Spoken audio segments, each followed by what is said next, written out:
Hello, ഇത് നമ്മളെ കാലു ഇന്ന് ദീർഘനാളത്തെ ഇടവേളയ്ക്ക് ശേഷം എത്തിയിട്ടുണ്ട്. അപ്പോൾ അവനെ ഒന്ന് കാണണമെന്ന് ആഗ്രഹമുണ്ട്. അപ്പോൾ ഹായ് കാലു, എന്തൊക്കെ? അല്ല പിന്നെ എന്തൊക്കെ എന്റെ വർത്താനം? സുഖല്ലേ? സുഖം, സുഖകരം. പിന്നെ കൊറേ പുതിയ ഗാഡ്ജറ്റ് ഒക്കെ വാങ്ങി കേട്ടു. പുതിയ മൈക്ക്, നീ ഇപ്പൊ സംസാരിച്ചുകൊണ്ടിരിക്കുന്ന മൈക്ക് ഒരു ഇതിലേക്ക് വേണമെങ്കിൽ നമുക്കൊരു മൈക്ക് കൂടി കണക്ട് ചെയ്യാം. 1 മിനിറ്റ് ഒന്ന് പറഞ്ഞോളൂ. ഇതെന്താണ് പുതിയ? ഇത് പുതിയൊരു ഗാഡ്ജറ്റ്സ് എന്ന് പറഞ്ഞാൽ നമ്മൾ DJIയുടെ പോക്കറ്റ് മൈക്ക് മിനി 2 ആണ് നമ്മൾ വാങ്ങിയത്. അതോടൊപ്പം തന്നെ സാജിദ് ഇപ്പോ എന്റെ മൊബൈലില് ഇതിനൊരു അഡാപ്റ്റർ കണക്ട് ചെയ്ത് വെച്ചിട്ടുണ്ട്. വളരെ നിസ്സാരമായ അഡാപ്റ്റർ ആണ്. അത് പവർ ചെയ്യേണ്ട, ഷൂട്ട് ചെയ്യേണ്ടതൊന്നും വേണ്ട. അപ്പൊ നമ്മൾ ഇന്ന് DJIയുടെ മൈക്ക് കണക്ട് ചെയ്യുന്ന ഒരു സംഭവമാണ്. ഇത് നിനക്ക് ഇതിലോട് കണക്ട് ചെയ്യാം. പക്ഷെ ഇത് ചെറിയ കണക്ടർ, ഇത് ചാർജ് ചെയ്യേണ്ട കണക്ടർ ആണ്. ഗുരുവിനെ നീ മറക്കാത്ത പോലെ സന്തോഷമുണ്ട്. പിന്നെ ഇപ്പൊ എനിക്ക് എന്നെ സമയത്തോളം ഞാനിപ്പം പുതിയൊരു ക്യാമറ നമ്മൾ റിലീസ് ചെയ്യാൻ പോവുകയാണ്. DJIയുടെ pocket 4 mini pro, pocket 4 pro. അത് ഏതാണ്ട് അമേരിക്കയിൽ നിന്ന് ഷിപ്പ് ചെയ്ത് കഴിഞ്ഞിട്ടുണ്ട്. അത് ഇന്ത്യയിൽ ഇറങ്ങാത്തതും ഇന്ത്യയിൽ ആദ്യമായിട്ട് യൂസ് ചെയ്യുക എന്നുള്ള ഒരു വലിയൊരു അത്ഭുതം കൂടി സംഭവിക്കുന്നുണ്ട്. അപ്പൊ ഈ മൈക്കൂടി സാജിദ് വലിയൊരു യൂട്യൂബറും ബ്ലോഗറും ആയതുകൊണ്ട് എന്നെ ഈ മേഖലയിലേക്ക് കൊണ്ടുവന്ന ഒരു വ്യക്തി എന്ന നിലയിലും ഈ മൈക്ക് കൂടിയും ഇത് ഞാൻ നിനക്ക് തരികയല്ല, ഇത് യൂസ് ചെയ്യാൻ തരികയാണ്. ഇത് അല്ല, ഞാൻ ചോദിക്കാൻ കാരണോ, പിന്നെ ഈ പുതിയ പോക്കറ്റ് 4 ആയിരുന്നല്ലോ, 3 ആയിരുന്നല്ലോ താങ്കൾ ഉപയോഗിച്ചു? 3 ഒന്ന് വീണിട്ട് അതിന്റെ ഉള്ളിലെ ഗ്ലാസ്സിൽ ചില മങ്ങല് വന്നു. അപ്പൊ ഞാൻ വീഡിയോ ഷൂട്ട് ചെയ്ത് കഴിഞ്ഞാല് ഇതിന്റെ ഫോഗ് അവിടെ ഇങ്ങനെ അടിച്ചിട്ട് ഞാൻ ചെയ്തത് മൊത്തം അബദ്ധത്തിലായി. അല്ല, ഞാൻ ചോദിക്കുന്നത് ഇപ്പം വാങ്ങിയ ഗാഡ്ജറ്റും അതും തമ്മിൽ വലിയ വ്യത്യാസങ്ങളുണ്ടോ? DJIയുടെ പോക്കറ്റ് 3 ഉണ്ട്, 4 ഉണ്ട്. 4ഉം 3ഉം തമ്മിൽ വലിയ വ്യത്യാസം ഉണ്ടെന്ന് എനിക്ക് തോന്നുന്നില്ല. പക്ഷെ ഞാൻ വാങ്ങിയത് പോക്കറ്റ് 4P ആണ്. അതെന്ന് പറഞ്ഞാൽ 2 ക്യാമറ ആണ് ഉള്ളത്. നമുക്കിപ്പോ DJIന്റെ ക്യാമറയിൽ നമുക്ക് മുകളിലൊരു ക്യാമറ ഉണ്ടല്ലോ, ഇത് 2 എണ്ണം ഉണ്ട്. അപ്പൊ നമുക്ക് കുറെ കാര്യങ്ങളൊക്കെ ഇങ്ങനെ ബ്ലർ ചെയ്ത് ഷൂട്ട് ചെയ്യാന്, കുറച്ചൊരു മൂവി ഷൂട്ട് ചെയ്യുന്ന എല്ലാ കഴിവുകളും അതിൽ നിന്ന് കിട്ടും. ഒരു സിനിമ ഷൂട്ട് ചെയ്യുന്ന എല്ലാ ഇമ്പാക്റ്റും ഉള്ള നല്ല മനോഹരമായ ക്യാമറയാണ്. അത് കഴിഞ്ഞാൽ നമ്മൾ എന്ത് ചെയ്യണം, ഞാൻ വ്ളോഗിംഗ് എന്നൊക്കെ ഒന്ന് ബാക്കൗട്ട് അടിച്ചിരുന്നു. ഈ ക്യാമറ കിട്ടുന്നതോട് കൂടി വീണ്ടും അതിലേക്ക് നമ്മുടെ ഗുരുവിന്റെ സാന്നിധ്യത്തിൽ തന്നെ നമ്മൾ സജീവമാവണം എന്നുള്ള നിൽക്കുകയാണ്. കാരണം നമ്മളൊരു പാഷനാണത്. കാരണം നമ്മുടെ പാഷൻ കണ്ടോ, ഞാൻ ഈ പാഷൻ ഉപേക്ഷിച്ചപ്പം എന്റെ തടി 10 കിലോ കൂടി. ഞാൻ പുറത്തൊക്കെ പോയി ഇങ്ങനെ സാജിദും ഞാനൊക്കെ കൂടി ഇങ്ങനെ പാട്ടും പാടി നടന്ന സമയത്ത് എന്റെ തടി 10 കിലോ കുറഞ്ഞിരുന്നു. കാലു ഇപ്പം പറഞ്ഞ ഒരു കാര്യം ഞാൻ നിങ്ങളോട് എല്ലാവരോടും പറയാം. ആളുകൾ പല തരത്തിൽ നമ്മോട് പറയും, അതെന്താ അങ്ങനെ ചെയ്താൽ ഇങ്ങനെ ചെയ്താൽ. പക്ഷെ എനിക്ക് നിങ്ങളോട് പറയാനുള്ളത്, നിങ്ങളുടെ ഉള്ളിലുള്ള നമ്മൾ ആ ഇൻബോൺ സ്കിൽ എന്ന് പറയും, അപ്പൊ അത് നിങ്ങൾ ഒരിക്കലും ഒഴിവാക്കരുത്. അത് തുടർന്നുകൊണ്ടേ ഇരിക്കണം. ആളുകൾ പറയും, നമ്മൾ പൊതുജനങ്ങൾക്ക് ശല്യമില്ലാത്ത, മറ്റൊരാൾക്ക് ഉപദ്രവമില്ലാത്ത കാര്യങ്ങൾ എന്തും അത് നിങ്ങളുടെ ഉദാഹരണം ഞാൻ പറഞ്ഞുതരാം. ലക്ഷങ്ങളിൽ ഒരാൾക്കുള്ള കഴിവാണ് ഈ വ്ളോഗിംഗ് എന്ന് പറയുന്നത്. നമ്മൾ വിചാരിക്കും നിസ്സാരമാണ്, ക്യാമറ വെച്ചാൽ സംസാരിച്ചാൽ പോരെയാണ്. പക്ഷെ അത് തുടങ്ങിയ ആളുകൾക്കറിയാം, അല്ലെ തുടങ്ങാൻ നോക്കിയ ആൾക്കാർ. ഉദാഹരണം ഞാൻ പറഞ്ഞുതരാം, ഈ കോവിഡ് സമയത്ത് എത്ര ആൾ പിന്നെ യൂട്യൂബ് ചാനൽ തുടങ്ങി, അതൊക്കെ എവിടെ ഇപ്പോൾ? കാരണം എന്താ വെച്ചാൽ ഇതൊരു സ്കില്ലാണ്, എല്ലാവർക്കും ചെയ്യാൻ പറ്റിയതല്ല. അപ്പൊ അതുകൊണ്ട് കാലു നിന്നോട് എനിക്ക് പറയുക, തീർച്ചയായും ഞാൻ തുടരും. പിന്നെ കൂടുതൽ മെഡിക്കൽ വീഡിയോകളിലൊക്കെ തന്നെ കൂടുതൽ ജനങ്ങളുമായിട്ട് ഇന്ററാക്റ്റീവ് ആയിട്ടുള്ള മെഡിക്കൽ വീഡിയോകൾ കൊടുക്കുക. അത് ജനങ്ങളിലൊക്കെ ഒരുപാട് പ്രചോദനങ്ങൾ ഉണ്ടാക്കും. ഞാൻ ഏതാനും കുറെ ദിവസങ്ങളായിട്ട് ഇതിൽ നിന്നൊക്കെ മാറി നിന്നപ്പോൾ പലരും എന്നോട് ചോദിച്ചു, എന്താ ഡോക്ടറെ നിങ്ങളിപ്പോ വ്ളോഗ് ചെയ്യാത്തത്?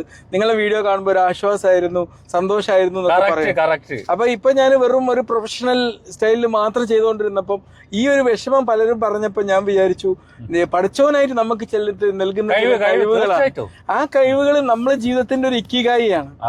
നമുക്ക് ജീവനുള്ളിടത്തോളം കാലം അത്തരം കഴിവുകൾ നമ്മൾ തുടർന്നു കൊണ്ടേയിരിക്കണം എന്നാണ് എനിക്ക് പറയാനുള്ളത്. പ്രശ്നങ്ങളൊക്കെ ജീവിതത്തിന്റെ ഉണ്ടായിക്കൊണ്ടിരിക്കും, അതൊന്നും നിർത്തുക എന്ന് പറഞ്ഞാൽ നമുക്ക് സാധ്യമല്ല. പ്രശ്നങ്ങൾ ഉണ്ടെങ്കിലും നമ്മൾ ജീവിതത്തിന്റെ ഇക്കിഗായിയോടൊപ്പം നമ്മൾ ജീവിക്കണം. ഇക്കിഗായി എന്ന് പറയുമ്പോൾ നമുക്ക് അറിയാലോ അല്ലെ സാജിദ്? ജനങ്ങൾക്ക് അറിയണമെന്നില്ല, പലർക്കും അറിയണം. ഇക്കിഗായി എന്ന് പറഞ്ഞാല് നമ്മൾക്ക് ഇൻട്രസ്റ്റ് ഉള്ള ഒരു കാര്യം നമുക്കത് ചെയ്താൽ നമുക്ക് അതുകൊണ്ട് സാമ്പത്തികമായിട്ടും ജനങ്ങളുടെ ഇടയിൽ ഇതുണ്ടാവും, ഇതുകൊണ്ട് മറ്റുള്ളവർക്കൊരു ഉപകാരം ഉണ്ടാവും. അങ്ങനത്തെ ഒരു സാധനമാണ്. അതുപോലുള്ള പഠിച്ചവൻ നമുക്ക് തന്നൊരു കഴിവാണ് ഈ ബ്ലോഗിങ് എന്നാണ് എനിക്ക് തോന്നുന്നത്. കാരണം സാജിദിന് അറിയാം, ഞങ്ങളെ കുട്ടിക്കാലത്തൊക്കെ തന്നെ ഗ്രാമനിലാവ് എന്ന് പറഞ്ഞിട്ട് കയ്യെഴുത്ത് മാസികകളായിട്ടും മറ്റു പുസ്തകങ്ങളൊക്കെ ആയിട്ടും, അതെ അതെ, അത് അക്ഷരത്തെറ്റുകൾ ഉണ്ടായിരുന്നു, സ്പെല്ലിംഗ് മിസ്റ്റേക്ക് ഉണ്ടായിരുന്നു. സാജിദൊക്കെ ആണ് അത് എനിക്ക് കറക്റ്റ് ചെയ്തത്. സാജിദും ഇവരൊക്കെ വളരെ ഭാഷാ നൈപുണ്യമുള്ളവരാണ്. എനിക്ക് ഭാഷാ നൈപുണ്യം ഇല്ലായിരുന്നെങ്കിലും ആശയങ്ങളും ഇങ്ങനെ പ്രതികരിക്കണം എന്നുള്ളൊരു കാര്യം എനിക്കുണ്ടായിരുന്നു. അപ്പൊ അന്ന് ഞാൻ അതൊക്കെ അന്നേ ചെയ്തുകൊണ്ടിരുന്ന ഒരു കഴിവാണ്. അത് നമ്മൾ മരണം വരെ നമ്മളെ ജീവിതത്തിന്റെ പാഷൻ നമ്മൾ മുറുകെ പിടിക്കുക. തീർച്ചയായിട്ടും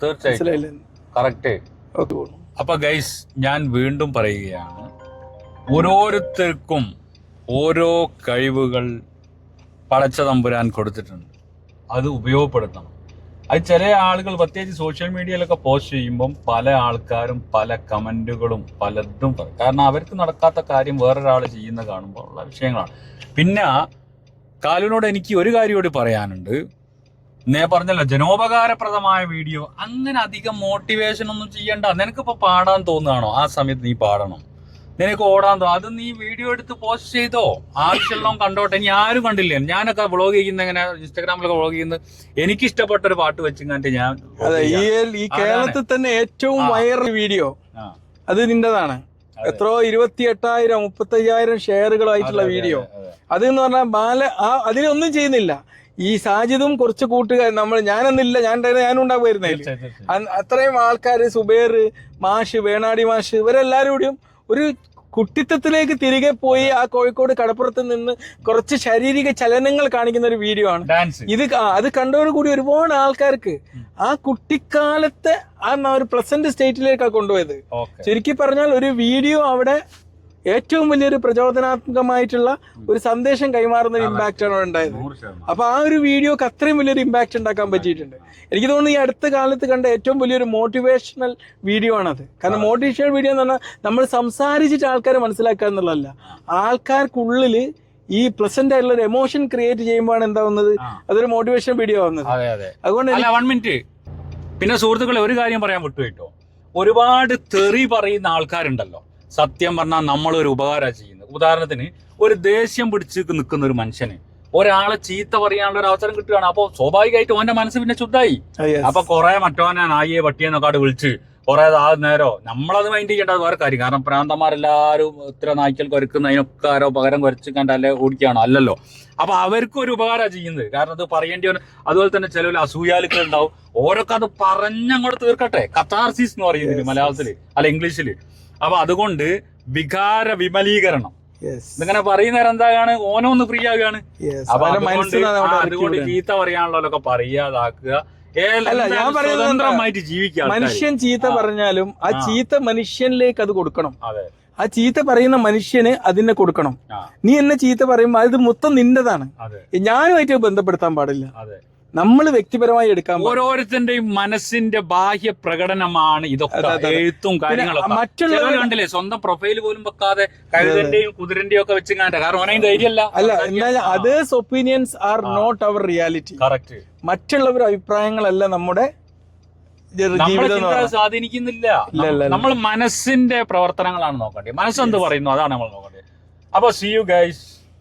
എല്ലാവർക്കും നമ്മൾ കുറെ കാര്യങ്ങളൊക്കെ പറഞ്ഞു. വീണ്ടും കാണാം. കാല് കുറെ ദിവസത്തിന് ശേഷം എത്തിയതാണ്. അപ്പോ നമ്മൾ വളരെ ബിസിയാണ്. ഇന്നിപ്പോ അവധി ദിവസം ഏറ്റവും കൂടുതൽ ബിസി ആയിരിക്കും. അപ്പൊ എന്തായാലും വീണ്ടും കാണാം. See you. അതാണ് മൈക്കനി എന്റെ